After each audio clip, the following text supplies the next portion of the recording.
Hello दोस्तों, आप सभी का स्टडी विद कॉन्सेप्ट के चैनल पर बहुत बहुत स्वागत है। तो हम लोगों ने पिछले वीडियो में अध्याय 6 तक देख लिया था। आज हमारा अध्याय 7 है, तो इसके बारे में हम देखेंगे। तो ये बुद्ध की कहानी है। बुद्ध के बारे में आपको इस चैप्टर में जानने को मिलेगा। तो सबसे पहले यहाँ पर आने से पहले हम जानेंगे कि बुद्ध धर्म अस्तित्व में आया कैसे। जो बौद्ध धर्म था वो अस्तित्व में आया कैसे। अस्तित्व में आया कैसे, ये आपसे पूछ भी सकता है, आपका क्वेश्चन भी बन सकता है कि बौद्ध धर्म अस्तित्व में कैसे आया था। समाज पर इसका क्या प्रभाव रहा। समाज पर इसका क्या प्रभाव रहा। विवरण प्रस्तुत कीजिए। विवरण प्रस्तुत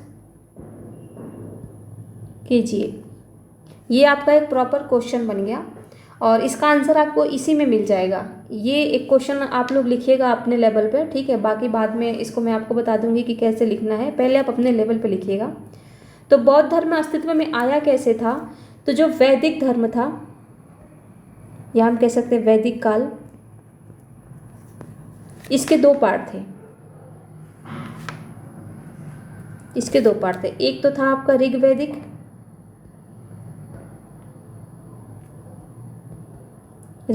काल और दूसरा था आपका उत्तर वैदिक काल। उत्तर वैदिक काल। तो यहाँ पर आपको पता है कि चाहे वो शूद्र हों, दास हों या फिर स्त्रियां हों, उनकी जो स्थिति थी काफ़ी बढ़िया थी। और यहाँ पर जो संपदा वगैरह ये मानते थे वो गायों को मानते थे।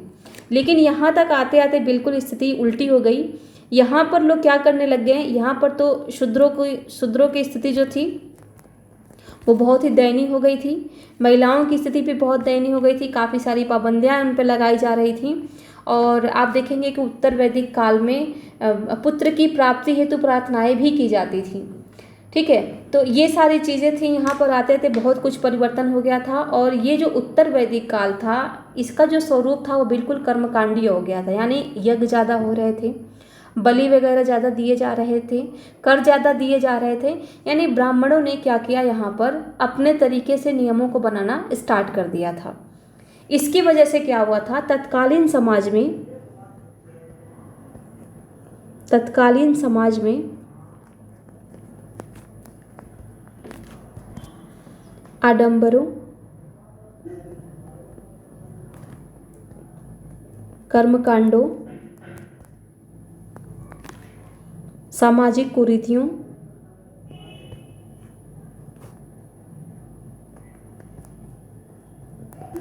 या सामाजिक कुरीतियां तथा धार्मिक मान्यता इतना अधिक बढ़ गया था। धार्मिक मान्यता के परिणाम स्वरूप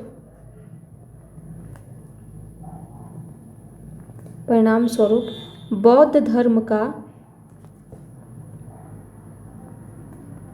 का उदय हुआ या धार्मिक मान्यताओं ने बौद्ध धर्म की पृष्ठभूमि तैयार की। तो यहाँ पर देखिए दो चीज़ें हैं। पहली चीज़ तो यहाँ पर आपको सारे कीवर्ड मिल गए।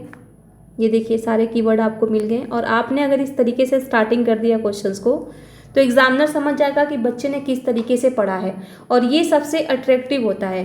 कोई भी एग्जामिनर होता है, यदि आप इसको नॉर्मल तरीके से लिखेंगे कि उदय कैसे हुआ था, तो आप कहेंगे यहाँ पर जो दिया है कि बौद्ध धर्म के संस्थापक सिद्धार्थ थे, जिनका जन्म इतने ईसा पूर्व में हुआ था और इन्होंने ये कार्य किए थे। ऐसे करके अगर आप नॉर्मली चीज़ों को बताएंगे तो उतना इफेक्ट नहीं पड़ेगा जितना इस तरीके से पड़ेगा। इस तरीके से क्या होता है ना कि आपने पूरी एक पृष्ठभूमि तैयार कर दी। यहाँ पर आपने पूरा वैदिक काल के बारे में बता दिया कि उस टाइम पर समाज कैसा था, महिलाओं की स्थिति कैसी थी, ठीक है, कर्मकांड कैसे थे, उनका स्वरूप कैसा था और क्या क्या चीज़ें थी। वो एग्जामिनर इसी 3-4 कीवर्डों के माध्यम से चीज़ों को समझ जाएगा और इतना मतलब बढ़िया से वो आपको नंबर देगा कि आप सोच भी नहीं सकते। ऑप्शनल में जो लोग नंबर लाते हैं ना, कभी आप उनकी कॉपी उठा करके देखिएगा वो किस तरीके से आंसर को लिखते हैं। आंसर लिखना देखिए आता तो सबको है, लेकिन कॉपी पे प्रेजेंट करना बहुत ही टेढ़ी खीर होती है। आप लोग यदि अच्छे से प्रैक्टिस करेंगे क्वेश्चंस का और लिखेंगे तो आ जाएगा। ऐसा नहीं है कि किसी को आंसर राइटिंग नहीं आएगा, आ जाएगा। अगर आप अच्छे से समझ के चीज़ों को लिखते हैं तो ज़रूर आप सीख जाएंगे लिखना। और यहाँ पर एक एक चीज़ को आपको ध्यान से पढ़ना है कि कहाँ पर हमें किस तरीके से कौन सी चीज़ों को याद करना है। केवल यहीं पर आपको एनसीईआरटी पर ही निर्भर नहीं रहना है। आप एनसीईआरटी को पढ़िए और एनसीईआरटी को पढ़ने के बाद से आप एक काम कीजिए कि सीधा पीवाईक्यू उठाइए और पीवाईक्यू में देखिए जो ऑप्शनल वाले हैं वो, जो जीएस वाले हैं वो भी उठाइए और देखिए कि बौद्ध से कौन कौन से क्वेश्चंस पूछे गए हैं और फिर उनको लिखने का प्रयास कीजिए। गूगल सर्च कीजिए, उसको अच्छे से लिखिए। यदि आपने एक बार आंसर को अच्छे से लिख दिया ना तो फिर आपको बार बार इस टॉपिक को खोलने की ज़रूरत नहीं है। तो इस तरीके से आप चीज़ों को स्टार्ट कर सकते हैं और फिर आप बता सकते हैं कि समाज पर प्रभाव क्या था, मतलब अहिंसा, फिर महिलाओं की स्थिति, शूद्रों की स्थिति, वर्ण व्यवस्था पर क्या प्रभाव पड़ा। इस तरीके से आप सारी चीज़ों को हेडिंग बाय हेडिंग बताते हुए चले जाएंगे और लास्ट में आप वो कर देंगे, इसका कंक्लूजन दे देंगे। आपका ये एक पूरा क्वेश्चन आंसर तैयार हो जाएगा। तो यहाँ पर देखिए, यहाँ पर स्टार्टिंग में है कि बौद्ध धर्म के संस्थापक कौन थे? सिद्धार्थ थे, आप सभी को पता है, जिन्हें गौतम के नाम से भी जाना जाता है। उनका जन्म 2500 वर्ष पूर्व हुआ था। यह वह समय था जब लोगों को जीवन में तेजी से परिवर्तन हो रहे थे। अब तेजी से परिवर्तन कैसे हो रहे थे? तो आपको पता है कि 6ठी सदी ईसा पूर्व में लोहे का लोगों को ज्ञान हो गया था। अब लोहे से लोगों ने क्या करना स्टार्ट कर दिया था? लोहे के माध्यम से लोगों ने लोहे का औजार बनाना स्टार्ट कर दिया था। लोहे का औजार, और इसका उपयोग किस में करते थे? कृषि क्षेत्र के विस्तार में। कृषि क्षेत्र के विस्तार में, कृषि क्षेत्र में विस्तार होगा तो उत्पादन ज़्यादा होगा, और उत्पादन ज़्यादा होगा तो जाहिर सी बात है उत्पादन अधिशेष बचेगा, यानी अपना खाने, उत्पादन अधिशेष किसे कहते हैं? कि अपना खाने पीने का रख करके, जैसे नहीं होता है कि धान, गेहूँ, बाजरा, जो भी जहाँ की जो फसलें हैं वो काटी जाती हैं और काटने के बाद से एक अंदाज़ा लगा लेते हैं कि इतना हम रखेंगे तो हमारा पूरा साल निकल जाएगा, मतलब फिर दोबारा जब तक बाजरा होगा तब तक हम इस चीज़ को आराम से खा सकते हैं। उतना रखने के बावजूद जो चीज़ें बचती हैं उसी को हम कहते हैं उत्पादन अधिशेष। अब इससे क्या होगा? उत्पादन अधिशेष से व्यापार बढ़ेगा, व्यापार बढ़ेगा, ठीक है। तो ये जो सारी चीज़ें थी ना, व्यापार बढ़ेगा तो ज़्यादा लाभ होगा। अब लाभ तो सभी को चाहिए, चाहे वो कोई भी हो, किसी भी वर्ग के लोग हों।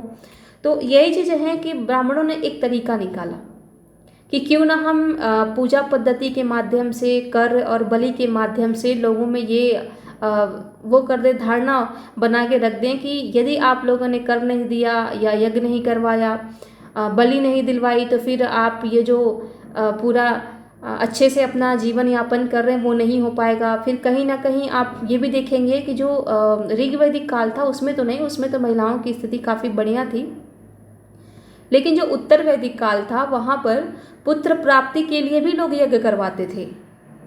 तो वो जो समाज था ना वो पितृसत्तात्मक था, मतलब मात्र सत्तात्मक समाज नहीं था। सिंधु घाटी सभ्यता तो मात्र सत्तात्मक समाज था, लेकिन उत्तर वैदिक काल पितृसत्तात्मक समाज था। तो यही सारी चीज़ें, परिवर्तन का काल था, सब लोग लाभ मतलब वो करना चाहते थे। इसके लिए अलग अलग नियम बनाए गए और लोगों के ऊपर दबाव डाला गया कि आप इस नियम को फॉलो कीजिए। मंत्रों का जो उच्चारण होता था वो काफ़ी जटिल भाषाओं में होता था, जो आम जन बेचारे समझ ही नहीं पाते थे। मंत्रों का उच्चारण केवल ब्राह्मण वर्ग ही कर पाता था, बाकी लोग कर नहीं पाते। तो इस तरीके से एक व्यापार बना दिया गया था।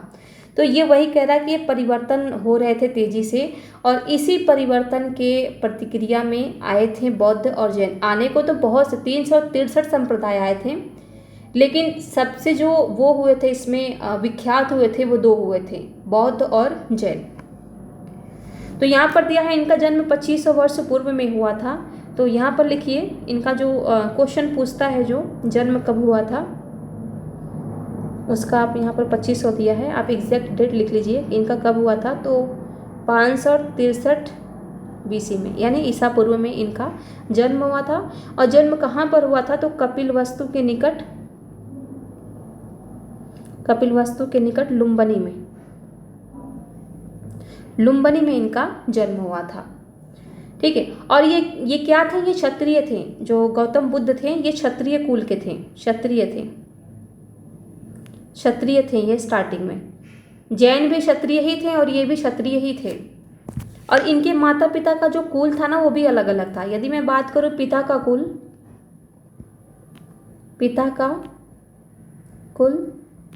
तो वो शाक्य कुल के थे, शाक्य कुल के।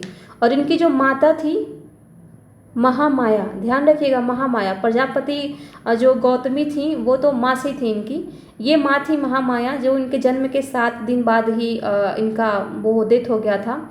तो महामाया जो थी वो कोलीय वंश की थी। तो ध्यान रखेंगे पिता का कुल क्या था और माता का कुल क्या था। और प्रजापति गौतमी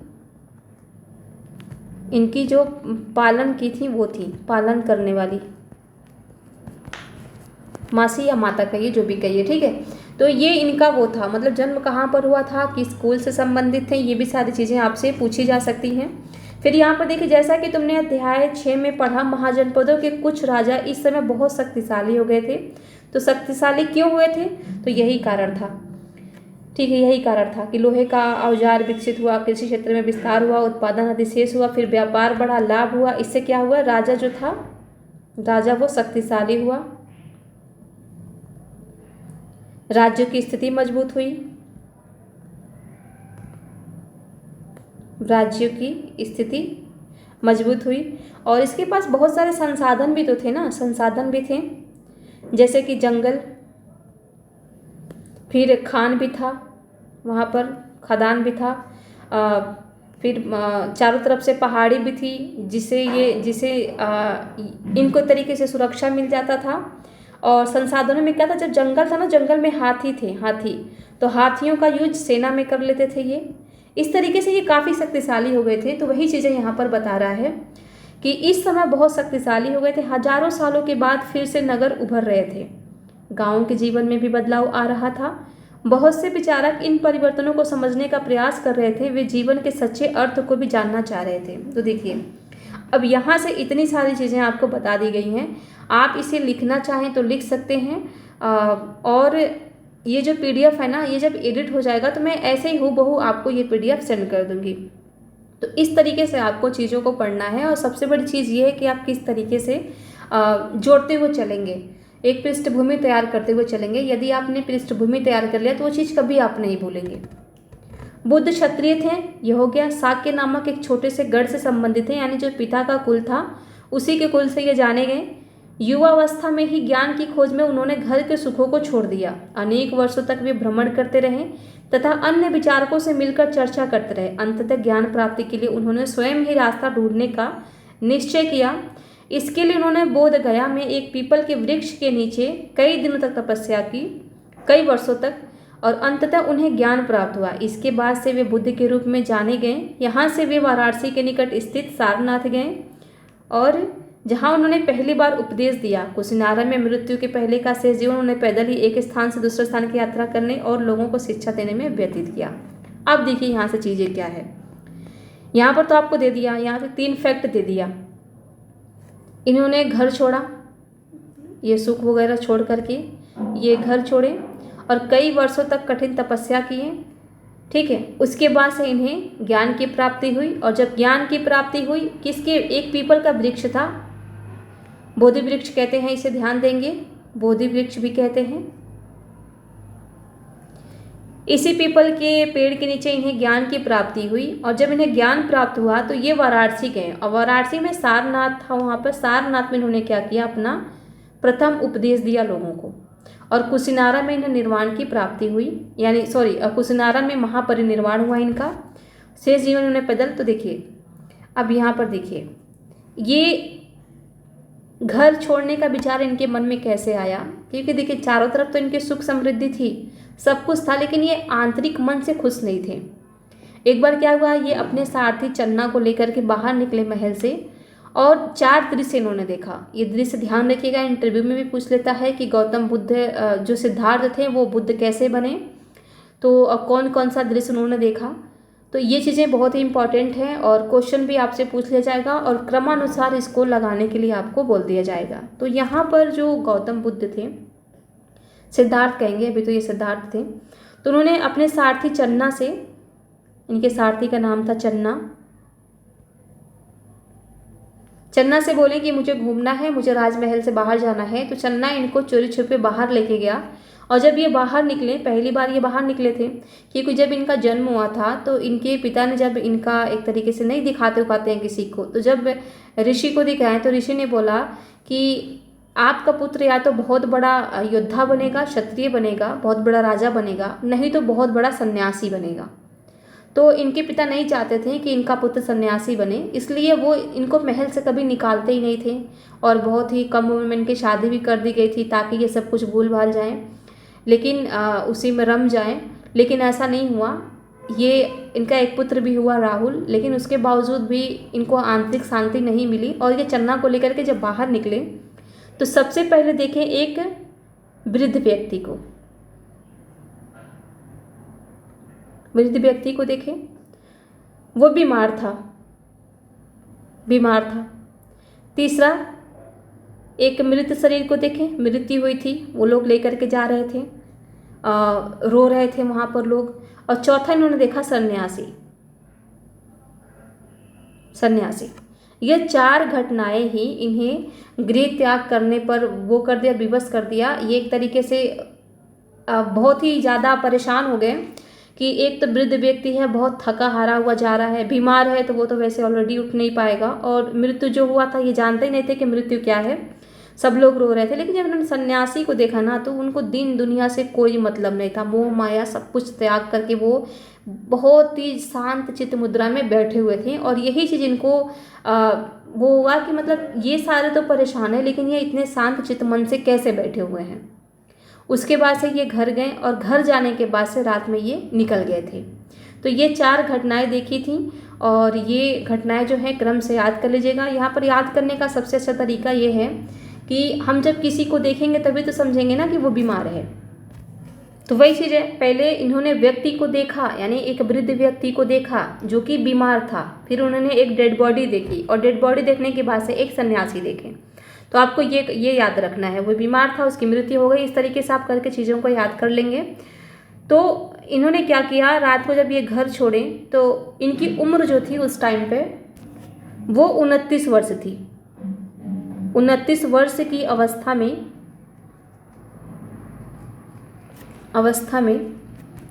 इन्होंने गृह त्याग किया,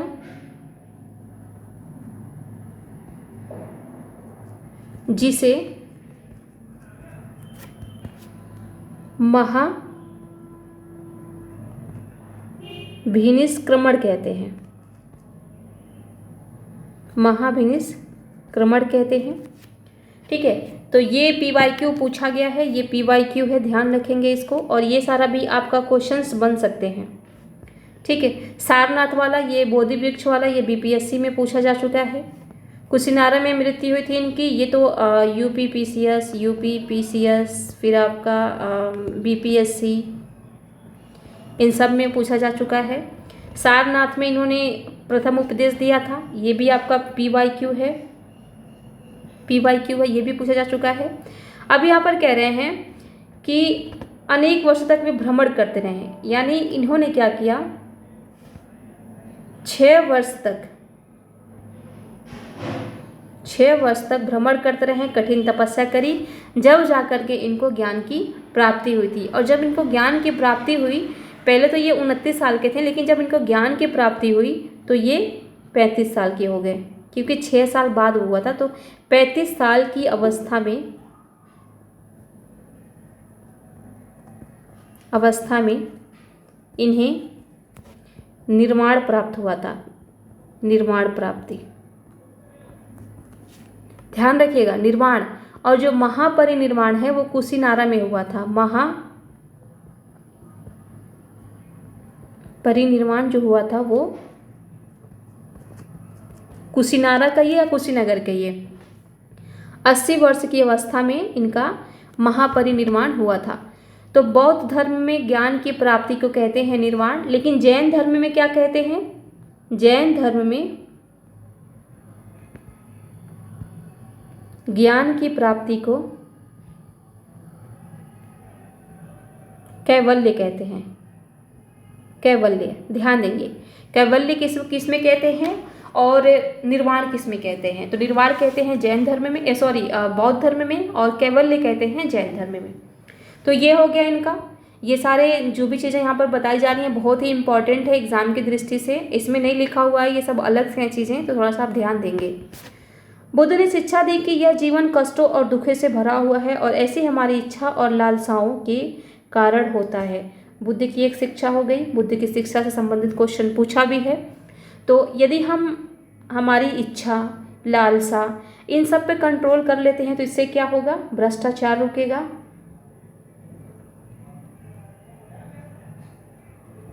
रुकेगा, हिंसक घटनाएं नहीं होंगी,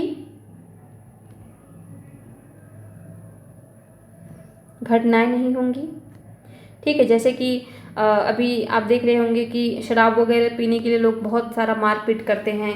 कितने तो ऐसे केस भी देखे होंगे आप जिसमें मर्डर तक कर दिया गया है, पैसा नहीं दिया लोगों ने उसको पीने के लिए, इस तरीके से।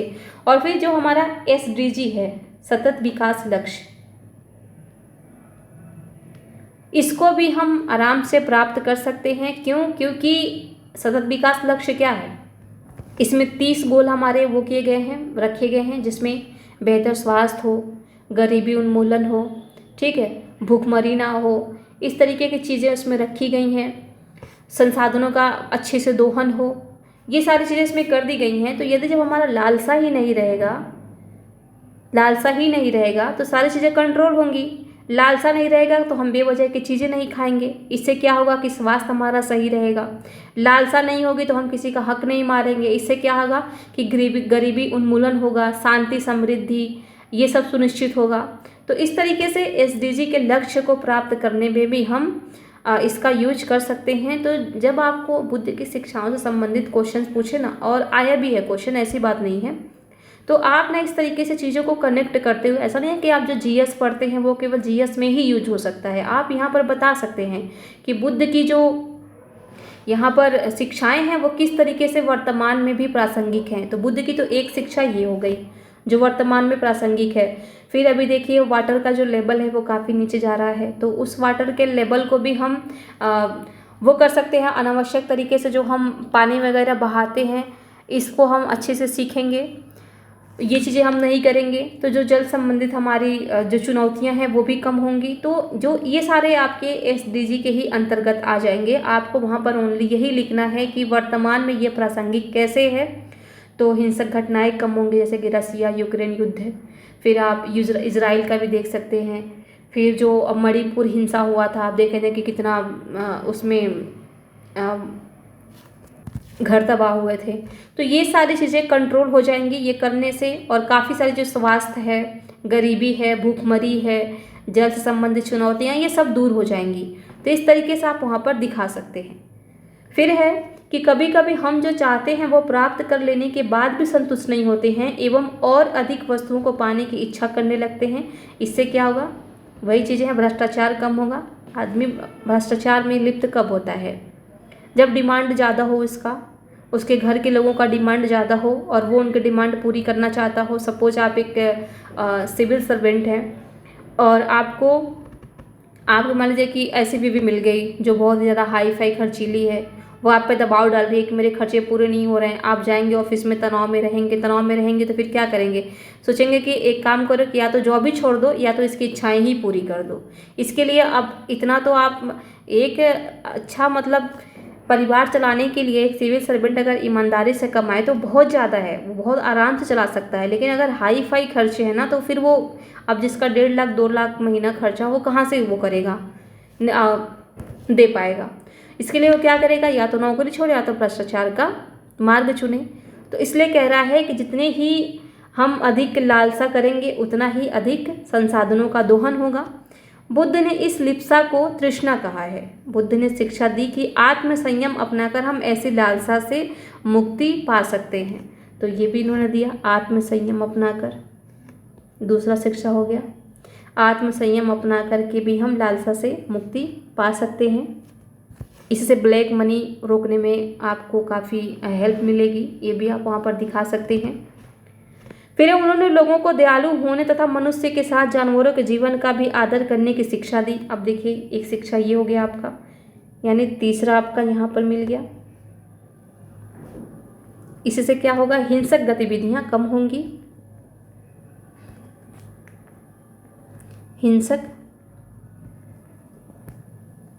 गतिविधियां कम होंगी। ठीक है। वे मानते थे कि हमारे कर्मों के परिणाम चाहे वे अच्छे हों या बुरे, हमारे वर्तमान जीवन के साथ साथ बाद के जीवन को भी प्रभावित करते हैं।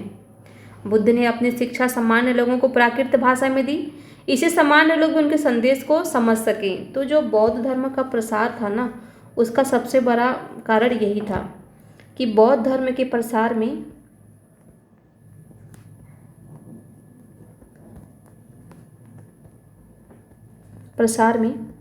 आम जनमानस की जो भाषा थी, सामान्य भाषा, प्राकृत भाषा, उसी भाषा में इन्होंने अपने संदेश लोगों तक पहुंचाए थे।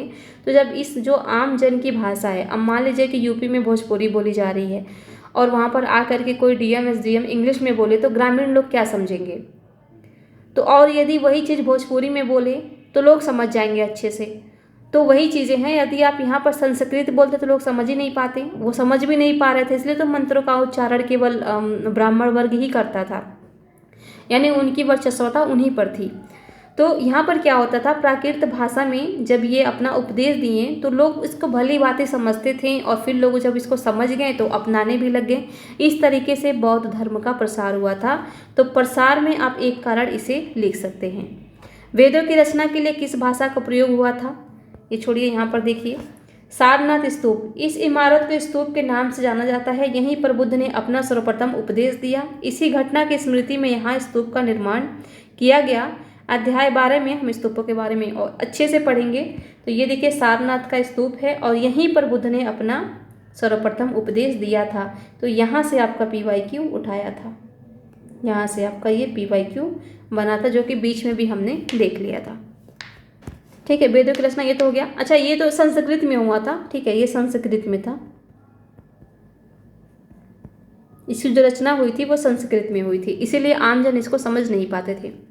बुद्ध ने कहा कि लोग किसी शिक्षा को केवल इसीलिए नहीं स्वीकार करें कि यह उनका उपदेश है, बल्कि वे उसे अपने विवेक से मापें।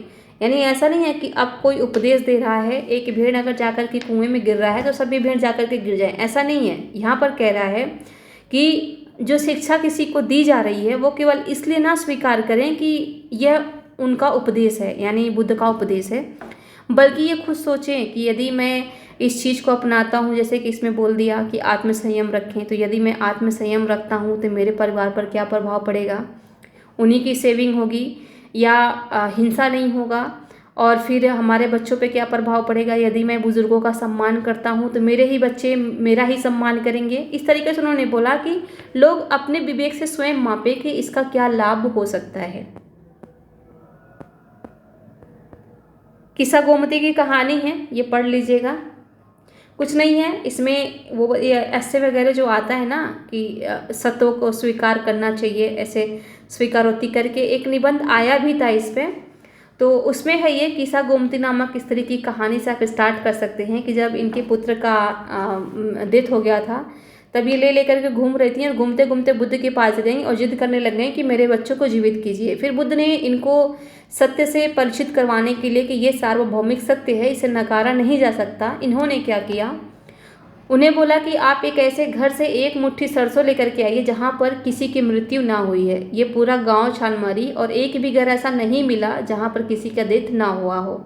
तो बुद्ध का यही था कि इन्हें वास्तविक सत्य से परिचित करवाया जाए, इसलिए इन्होंने ऐसा करने को बोला था। तो ये वही कहानी है। तो आप इससे भी, आप ऐसे वगैरह जो है ना, इससे भी आप अच्छे से स्टार्ट कर सकते हैं। तो हर चीज़ का अपना इम्पोर्टेंस है, बशर्ते आपको ढूंढना है कि मैं कहाँ पर और किस तरीके से चीज़ों को यूज करूँ।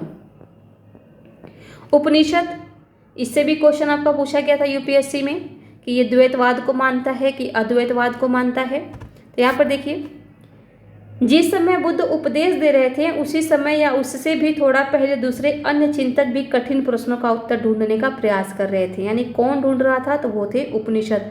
और इसी उपनिषद को आधार बना करके बुद्ध और जैन ने धर्म सुधार आंदोलन को एक तरीके से कह सकते हैं गति प्रदान की थी। उनमें से कुछ मृत्यु के बाद के जीवन के बारे में जानना चाहते थे, जबकि अन्य यज्ञों की उपयोगिता के बारे में जानने के लिए उत्सुक थे। इनमें से अधिकांश चिंतकों का यह मानना था कि विश्व में भी कुछ तो ऐसा है जो स्थायी और मृत्यु के बाद भी बचा रहता है। यानी किसकी बात कर रहे हैं यहाँ पर? आत्मा की बात कर रहे हैं। उन्होंने इसका वर्णन आत्मा तथा ब्रह्म अथवा सार्वभौम आत्मा के रूप में किया। वे मानते थे कि अंततः आत्मा तथा ब्रह्म एक ही है।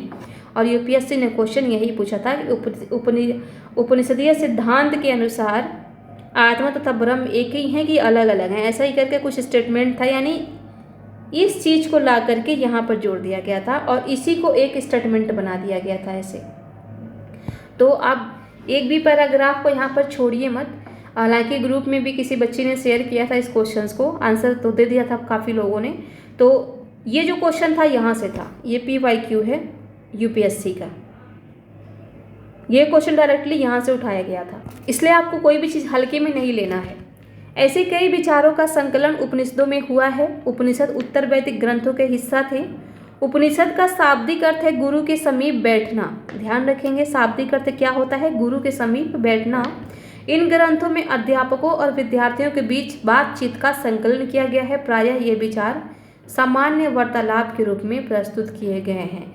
मतलब बस आपको यहाँ से ये ध्यान रखना है, यही दो स्टेटमेंट बनाया था कि उपनिषद का अर्थ क्या होता है। तो एक स्टेटमेंट तो सबको पता था कि इसका अर्थ होता है गुरु के समीप बैठना, लेकिन दूसरे स्टेटमेंट में लोगों को कन्फ्यूजन था कि ये द्वैतवाद को मानता है या अद्वैतवाद को मानता है। तो यहाँ पर देखिए कह रहा है कि आत्मा तथा ब्रह्म एक ही है। इसका मतलब ये किसको मान रहा है? अद्वैतवाद को। और यही दिया था उसमें, अद्वैतवाद। अद्वैतवाद को मानता है कि द्वैतवाद को मानता है? द्वैतवाद का मतलब होता है दो, यानी आत्मा अलग है और ब्रह्म अलग है, यानी दो चीज़ें हैं। लेकिन यहाँ पर कह रहा है कि नहीं, आत्मा जो है वो ब्रह्म में ही विलीन है। इसका मतलब कि ये एक ही है, दो नहीं है। तो ये जो है ये अद्वैतवाद को मानता था। और जो जैन धर्म है वो द्वैतवाद को मानता था, एक तो प्रकृति को और दूसरा आत्मा को यानी ब्रह्म को। तो ये चीज़ें आपको ध्यान में रखनी है कि कौन द्वैतवाद से हैं और कौन अद्वैतवाद से हैं। ये भी एक कहानी है, इसे भी पढ़ लीजिएगा। बुद्धिमान भिखारी का कि किस तरीके से उसने भूखा था और किस तरीके से क्या दिमाग लगा करके क्या युक्ति अपना करके भोजन मांग के खाया। इन चर्चाओं में भाग लेने वाले अधिकांश पुरुष ब्राह्मण तथा राजा होते थे। कभी कभी गार्गी जैसे स्त्री विचारकों का भी उल्लेख मिलता है। यानी यहाँ पर भी आप देख सकते हैं कि ये जो सभाएं होती थीं इसमें भी उपनिषदीय जो बैठकें होती थी उसमें भी आप देख सकते हैं कि ब्राह्मणों का ही वर्चस्व ज़्यादा है। कभी कभी गार्गी जैसे विचारक यहाँ पर आकर के सम्मिलित होती थी और इन्हीं विचारकों का उल्लेख मिलता है।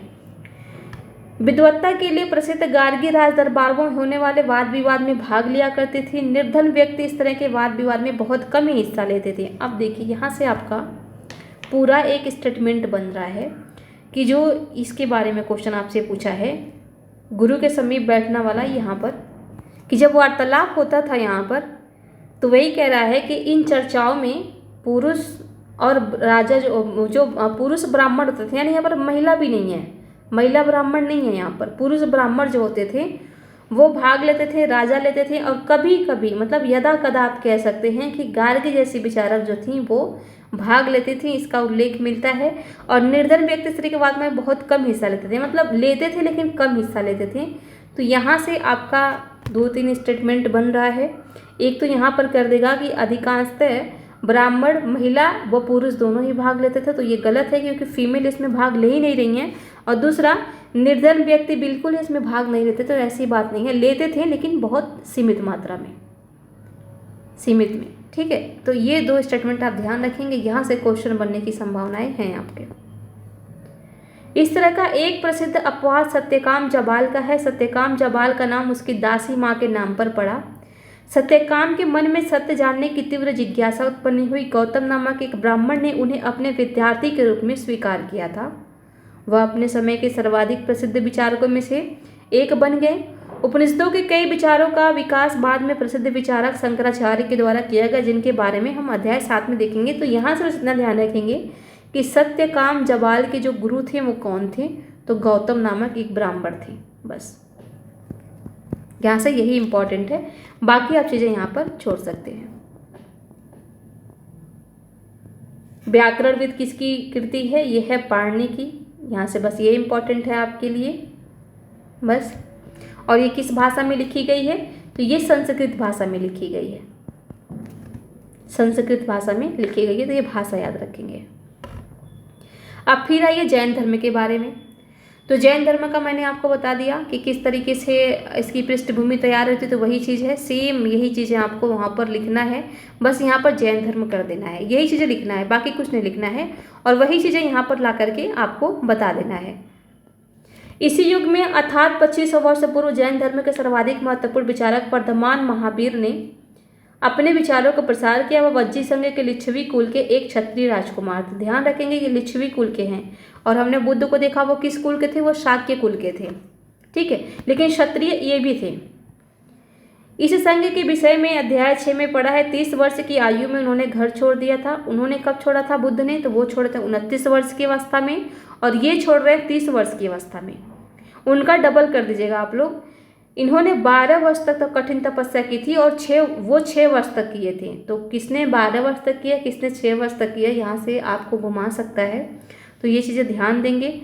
अब थोड़ा सा इनके बारे में हम देख लेते हैं, इनकी शिक्षा पर पहुँचने से पहले यहाँ पर इनका वास्तविक जन्म का वो हम एक बार देख लेते हैं, क्योंकि यहाँ पर उसमें 100 में दिया है, तो यहाँ पर हम देख लेते हैं एक बार। सबसे पहले तो जैन धर्म के संस्थापक कौन थे, वो थे ऋषभदेव, लेकिन वास्तविक संस्थापक माना जाता है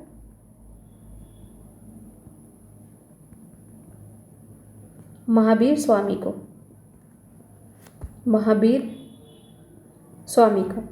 क्यों माना जाता है, क्योंकि इनके समय ही जैन धर्म का काफ़ी प्रसार हुआ था, कोसल में, मल्ल में, ठीक है, इक्ष्वाकु में, फिर जहाँ भी वो क्या बोलते हैं, इक्ष्वाकु नहीं,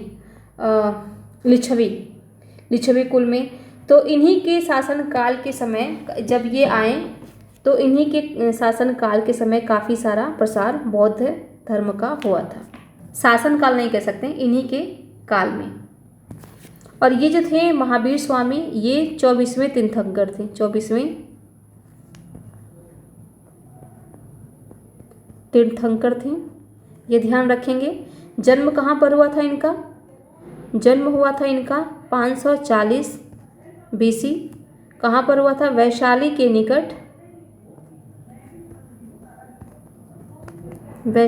निकट कुंडग्राम में हुआ था।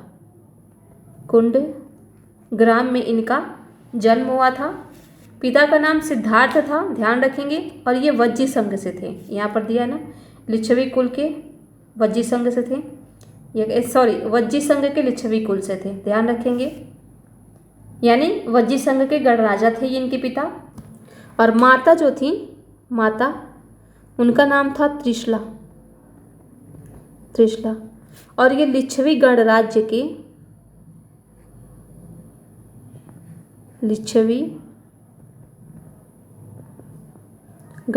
के प्रधान चेटक की बहन थी। ये चीज़ें मुझे इसलिए याद है क्योंकि ये यूपीएससी का क्वेश्चन है, यूपीएससी का ये PYQ है, ये पूछा था। और यहाँ पर बहन की जगह क्या कर दिया था, पुत्री कर दिया था। आप भले ही इसको देख लीजिएगा उठा करके पेपर को, बहन की जगह पुत्री कर दिया था। तो जो यूपीएससी है ना, वो इसी तरीके से क्वेश्चन ऑप्शन को चेंज करता है। तो यही सतर्कता आपको बरतनी है, और NCERT पढ़ते समय आपको एक एक चीज़ों को ध्यान में रख करके पढ़ना है। उनकी शिक्षा सरल थी। सत्य जानने की इच्छा रखने वाले प्रत्येक स्त्री व पुरुष को अपना घर छोड़ देना चाहिए। उन्हें अहिंसा के नियमों का कड़ाई से पालन करना चाहिए, अर्थात किसी भी जीव को न तो कष्ट देना चाहिए और न ही उनकी हत्या करनी चाहिए। यही कारण था, ये एक तरीके से कह सकते हैं पतन का ये भी कारण था, क्योंकि जो कृषक और क्षत्रिय वर्ग था ना, कृषक और क्षत्रिय वर्ग, वो कभी जुड़ ही नहीं पाया। वो कभी जुड़ ही नहीं पाया इनसे, क्योंकि वो तो युद्ध करेंगे तो जाहिर सी बात है उसमें हिंसा होगी, लोगों को चोट पहुंचेगी, कई लोगों का डेथ होगा, तो वो तो एक तरीके से हिंसा ही है। कृषक इसलिए नहीं जुड़ पाए क्योंकि वो तो कृषि कार्य करेंगे, और कृषि कार्य जब करेंगे तो जीव जंतु का काफ़ी हद तक उसमें डेथ हो, मृत्यु होगी, जीव जंतु तो मरेंगे ही मरेंगे ना, इसलिए कभी जुड़ाव नहीं हो पाया। और यही जो कठोरता, अहिंसा के नियमों का जो कड़ाई से पालन करना था, ये पतन में महत्वपूर्ण भूमिका निभाई। तो नियमों का कड़ाई से पालन करना ये भी एक पतन का ही कारण था, तो ये आप यहाँ पर आराम से बता सकते हैं। दूसरी चीज़ यहाँ पर कह रहा है कि सत्य जानने की इच्छा रखने वाले स्त्री व पुरुष को अपना घर छोड़ देना चाहिए। ये तो छोड़िए, ये तो नॉर्मल सी चीज़ है। महावीर का कहना था कि सभी जीव जीना चाहते हैं, सभी के लिए जीवन प्रिय है। यानी कौन, किसका कथन है ये भी आपका एक कोटेशन है। ये कोटेशन आपका बन सकता है क्वेश्चन, क्योंकि जैन धर्म में से ही कोटेशन, इस बार कोटेशन आया था कि निम्नलिखित में से किसने कहा था कि पत्थरों में, जल में, पेड़ों में, माने हर एक कण कण में आत्मा का वास होता है। तो उसका आंसर जैन धर्म में था, और 2023 का ही पेपर है, आप उसे उठा करके देख सकते हैं, डायरेक्टली क्वेश्चन पूछा था। महावीर ने अपनी शिक्षा प्रकृति में दी थी, ये जैन धर्म के प्रसार का कारण था।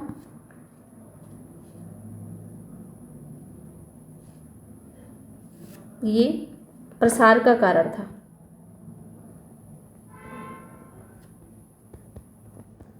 प्रसार का कारण, तो जो जो यहाँ पर प्रसार का कारण है और जो जो पतन का कारण है, मैं यहाँ पर लिखती जा रही हूँ। ये चीज़ें आप माइंड में बिठा लीजिएगा, क्योंकि जब आप लिखने जाएंगे ना आंसर, तो यही सारी चीज़ें आपको बहुत काम आएंगी। फिर है कि देश के अलग अलग हिस्सों में प्रकृति के अलग अलग रूप प्रचलित थे। प्रचलन क्षेत्र के आधार पर ही उनके अलग अलग नाम थे। जैसे मगध में बोली जाने वाली प्राकृत मागधी कहलाती थी। ये भी आपका PYQ है और UPSC का ही है कि मगध में बोली जाने वाली जो भाषा थी उसे किस नाम से जानते थे, तो अर्ध मागधी या प्राकृत मागधी के नाम से जानते थे। जैन नाम से जाने गए महावीर के अनुयायियों को भोजन के लिए भिक्षा मांगकर सादा जीवन बिताना होता था। उन्हें पूरी तरह से ईमानदार होना पड़ता था तथा चोरी न करने की उन्हें सख्त हिदायत थी। उन्हें ब्रह्मचर्य का पालन करना होता था। पुरुषों को वस्त्रों सहित सब कुछ त्याग देना पड़ता था। ये जो संप्रदाय था ना, इसमें 2 संप्रदाय थे। ऐसा नहीं है कि सभी को यहाँ पर अपने वस्त्र त्याग देने पड़ते थे, ऐसा नहीं है।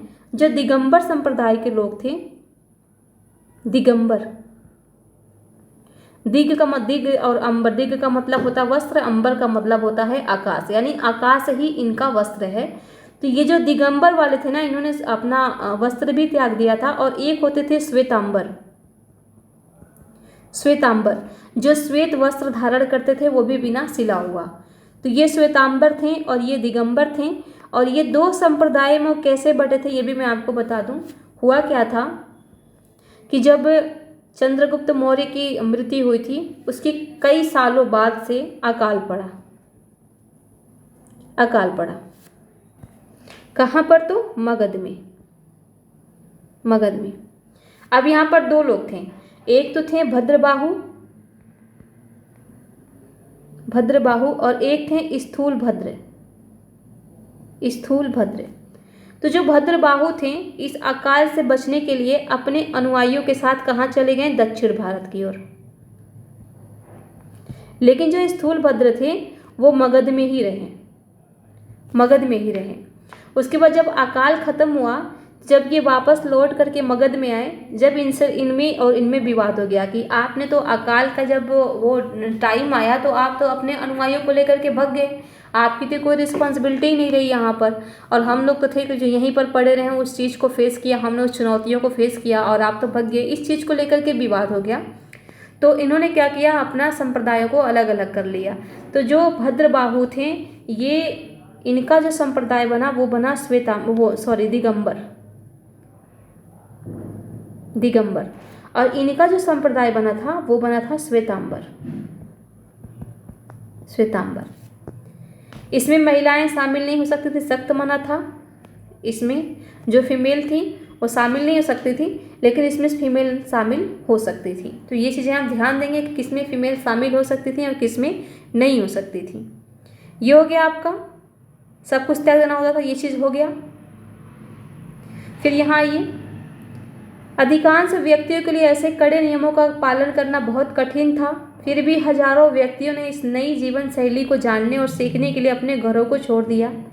कई अपनों घरों पर ही रहकर भिक्षु भिक्षुणी बने लोगों को भोजन प्रदान करके उनकी सहायता करते थे और इन्हें कहते थे अड़ुव्रत।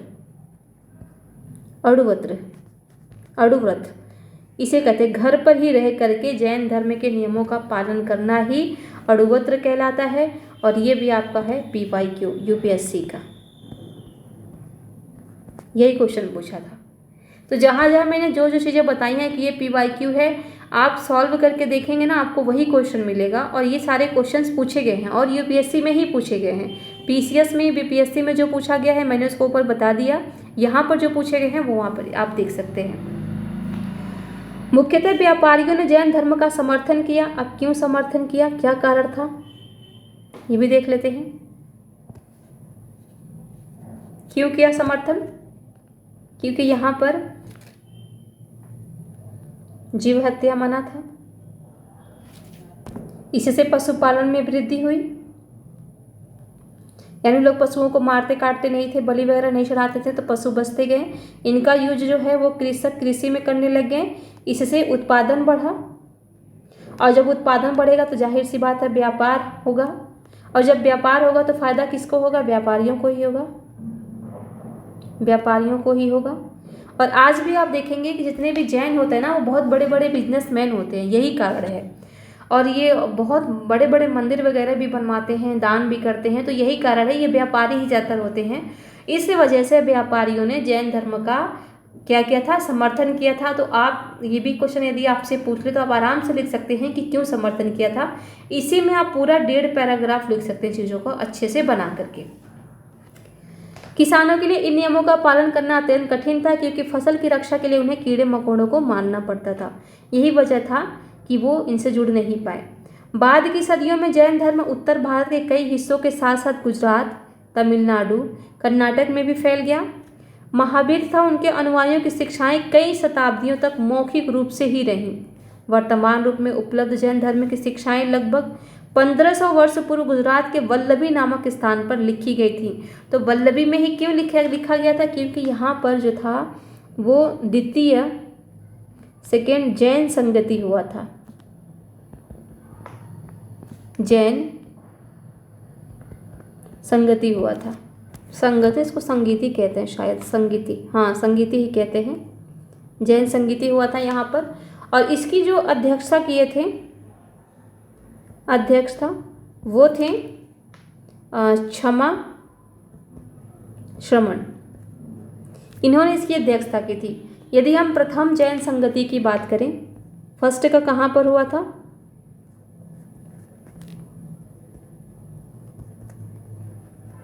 ये आपका हुआ था पाटलिपुत्र में, पाटलिपुत्र में हुआ था। और इसकी जो अध्यक्षता किए थे वो किए थे स्थूलभद्र। ये था BPSC का क्वेश्चन, 2023 का ही था, क्योंकि इसमें 2 एग्जाम हो गए थे ना आपके। अप्रैल को था एक, तो अप्रैल को ही था 3 अप्रैल को। तो उसमें ये क्वेश्चन पूछा गया था कि द्वितीय बौद्ध संगति का जो आयोजन है वो कहाँ पर हुआ था, इसकी अध्यक्षता किसने करी थी। ये BPSC का क्वेश्चन था, BPSC के उत्तराखंड का। थोड़ा सा यहाँ पर कंफ्यूज हूँ मैं, लेकिन इतना पता है मुझे कि पूछा गया था। तो अच्छा, जैन से बौद्ध से पूछा था BPSC में, ये उत्तराखंड का क्वेश्चन था कि द्वितीय जैन जो संगति हुई थी वो कहाँ पर हुआ था, तो वो वल्लभी में हुआ था। और जैन संगति का जो द्वितीय की अध्यक्षता किसने करी थी उसके बारे में पूछा था BPSC ने। तो संगतियों से भी आपके क्वेश्चंस आते रहते हैं, तो संगति का भी ध्यान रखेंगे। यहाँ पर 2 चीज़ें आपको ध्यान रखनी है, एक तो अध्यक्षता किसने करी थी और कहाँ पर हुआ था। फिर आपका संघ, महावीर तथा बुद्ध दोनों का ही मानना था कि घर का त्याग करने पर ही सच्चे ज्ञान की प्राप्ति हो सकती है। क्योंकि जाहिर सी बात है, अगर घर पे रहेंगे तो आप ही देख लीजिए कि घर पे आप रहते हैं तो पढ़ाई करने में बहुत प्रॉब्लम्स आती हैं, क्योंकि कभी कोई और काम पड़ गया और ना चाहते हुए भी आपको उठ करके जाना पड़ता है।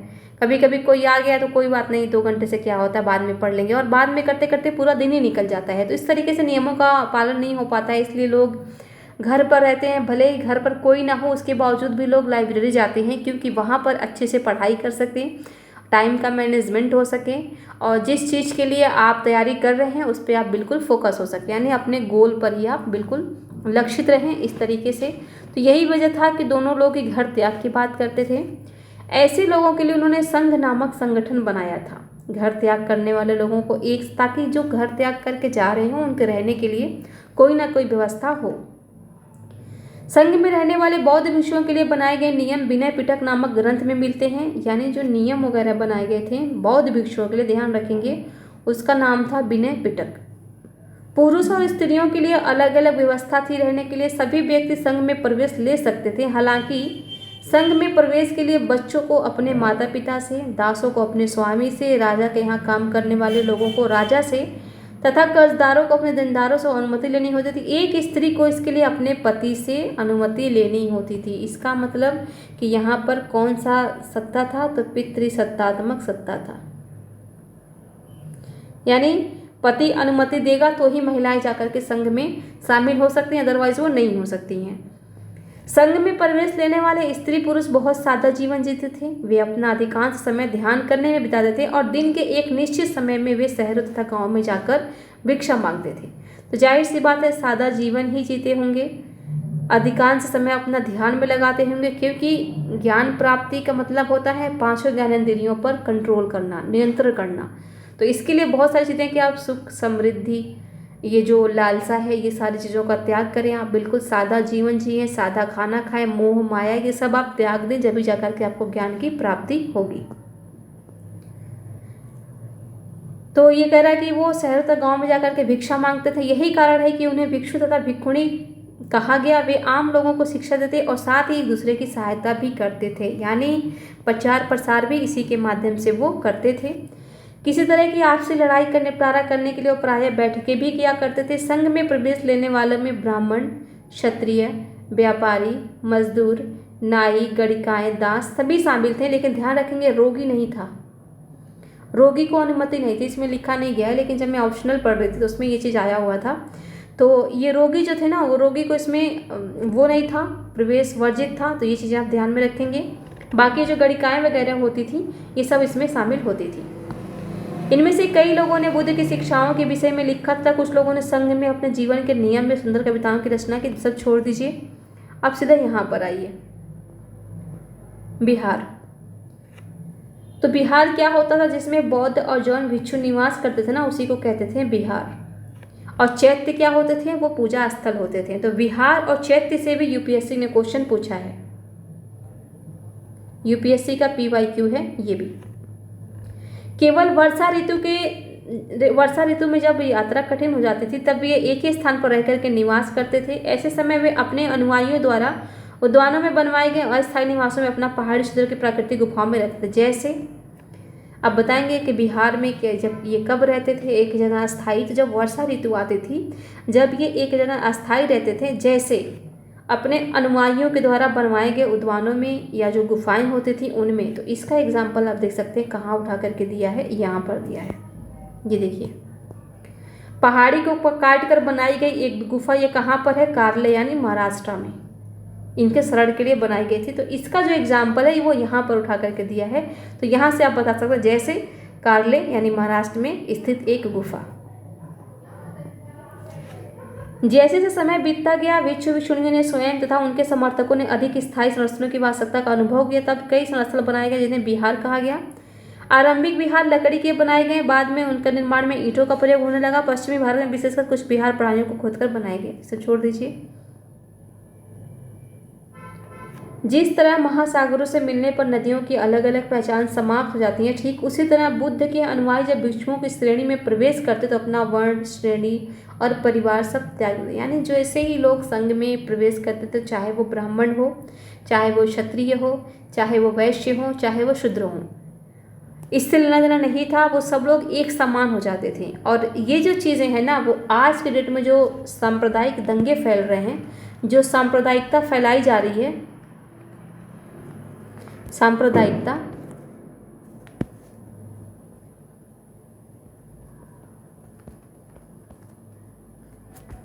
वो रोकने में हेल्प करेगी। ये चीज़ें आप बता सकते हैं कि श्रेणियों का जो बौद्ध काल में जो श्रेणी था उसकी प्रासंगिकता ये है कि वर्तमान में हम इस चीज़ को रोक सकते हैं। यानी आज भी ये प्रासंगिक हो सकता है यदि लोग इस पर काम करें तो, और कई जगह है भी। प्रायः किसी धनी व्यापारी, राजा अथवा भूस्वामी द्वारा दान में दी गई भूमि पर विहार का निर्माण होता था। स्थानीय व्यक्ति भिक्षु भिक्षुणियों के लिए भोजन, वस्त्र, दवाइयाँ लेकर आते थे, जिसके बदले में भिक्षु भिक्षुणी लोगों को शिक्षा देते थे। आगे आने वाली शताब्दी में बौद्ध धर्म उपमहाद्वीप के विभिन्न हिस्सों के साथ साथ बाहरी क्षेत्र में फैल गया। इसके बारे में हम अच्छे से अध्याय 10 में पढ़ेंगे, इसे आप छोड़ दीजिए, इसे पढ़ने की जरूरत नहीं है। आश्रम व्यवस्था, ये ऐसे एक बार पढ़ लीजिएगा, कुछ है नहीं है, ठीक है, एक बार देख ही लेते हैं। जैन तथा बौद्ध धर्म जिस समय लोकप्रिय हो रहे थे, लगभग उसी समय ब्राह्मणों ने आश्रम व्यवस्था का विकास किया। यानी जब बौद्ध और जैन अपना संघ बना रहे थे, उसी दौरान ब्राह्मण जो थे वो आश्रम व्यवस्था का विकास कर दिए, ताकि इनका जो धर्म है ना वो कहीं पीछे ना रह जाए। भाई इनके भी अनुयायी हों, इनका भी प्रचार प्रसार हो, इस वजह से इन्होंने क्या किया, आश्रम व्यवस्था का विकास किया। यहाँ आश्रम शब्द का तात्पर्य लोगों द्वारा रहने तथा ध्यान करने के लिए प्रयोग में आने वाले स्थान से नहीं, बल्कि इसका तात्पर्य जीवन के एक चरण से है। ब्रह्मचर्य, गृहस्थ, वानप्रस्थ, संन्यास नामक 4 आश्रमों की व्यवस्था की गई है। यानी ये देखिए, तात्पर्य जीवन के एक चरण से है, यानी इसके इस चरण की बात कर रहा है। ब्रह्मचर्य क्या होता है, गृहस्थ क्या होता है, वानप्रस्थ क्या होता है और संन्यास क्या होता है। ब्रह्मचर्य के अंतर्गत ब्राह्मण, क्षत्रिय तथा वैश्य से यह अपेक्षा की जाती थी कि इस चरण के दौरान वे सादा जीवन बिताकर वेदों का अध्ययन करें। यानी ब्रह्मचर्य जो है, आप लोग अभी स्टडी कर रहे हैं, छात्र छात्राएं हैं, तो आप ब्रह्मचर्य का जीवन जी रहे हैं। जब आपका विवाह हो जाएगा, जब आप गृहस्थ का जीवन जिएंगे, उसके बाद से आप बच्चे हो जाएंगे, शादी वादी करके वानप्रस्थ चले जाएंगे, वनों में अपना अधिकांश समय व्यतीत करेंगे, और उसके बाद से आप सन्यासी बन जाएंगे। ये होते हैं 4 चरण। गृहस्थ आश्रम के अंतर्गत उन्हें विवाह कर एक गृहस्थ के रूप में रहना होता था। वानप्रस्थ के अंतर्गत उन्हें जंगल में रहकर साधना करनी होती थी, और अंततः वे सब कुछ त्याग करके सन्यासी बन जाते थे। तो ये जो आश्रम व्यवस्था है, आपसे पूछ सकता है कि आश्रम व्यवस्था क्या है, व्याख्या कीजिए। तो आप बता सकते हैं कि जीवन का यह एक चरण है जिसको 4 भागों में विभाजित किया गया है। पहला ब्रह्मचर्य, दूसरा गृहस्थ, तीसरा वानप्रस्थ और चौथा सन्यासी, जो कि इसका सबसे लास्ट और चरम है सन्यास। आश्रम व्यवस्था ने लोगों को अपने जीवन का कुल हिस्सा ध्यान में लगाने पर बल दिया, कुछ हिस्सा ध्यान में लगाने पर बल दिया। प्रायः स्त्रियों को वेद पढ़ने की अनुमति नहीं थी और उन्हें अपने पतियों द्वारा पालन किए जाने वाले आश्रमों का ही अनुसरण करना होता था। यानी यहाँ पर ये काफ़ी इम्पोर्टेंट है आपके लिए, ये पितृसत्तात्मक सत्ता को ही दिखा रहा है। तो जाहिर सी बात है, जब उत्तर वैदिक काल में ही स्त्रियों की स्थिति सही नहीं रही, तो फिर यहाँ पर ब्राह्मणों में कैसे हो सकता है, मतलब उस टाइम के दौरान। अब फिलहाल आप लोग माइंड मत कीजिएगा, यहाँ पर किसी विशेष को लेकर के बात नहीं की जा रही है, उस टाइम के हिसाब से यहाँ पर बातें की जा रही हैं। तो उस टाइम पर वो जो था ना, कि स्त्रियों को वेद पढ़ने की भी अनुमति नहीं थी, और वे उनका मन कर रहा है कि मैं गृहस्थ जीवन का पालन करूं, तो गृहस्थ जीवन का तो खैर करेंगे ही, क्योंकि उनका जो पति है वो शादी करेंगी तभी तो पत्नी बनेंगी, जब पत्नी बनेंगी तभी तो गृहस्थ जीवन जिएंगी। तो वो सन्यासी अगर बनना चाहती थी, मान लीजिए कि उनका पति नहीं बनना चाह रहा है, तो वो मना कर देता उनको कि नहीं भाई आपको नहीं बनना है। और यदि पति बनता था तो फिर उनको भी उसका पालन करना होता था, वो अपनी मर्जी से कुछ नहीं कर सकती थी। यानी पति बन गया तो पत्नी को भी बनना पड़ता था, कुछ ऐसा रहा होगा। तो ये था आश्रम व्यवस्था, और इसी के साथ हमारा जो 7वां चैप्टर था वो खत्म हो गया, और काफ़ी टाइम भी लग गया इसमें। बाकी अगला जो हमारा चैप्टर है वो अशोक के बारे में है, तो अशोक के बारे में भी हम अच्छे से पढ़ेंगे। तो इसी के साथ इस वीडियो को यहीं समाप्त करते हैं। आप सभी को हमारे साथ बने रहने के लिए बहुत बहुत धन्यवाद।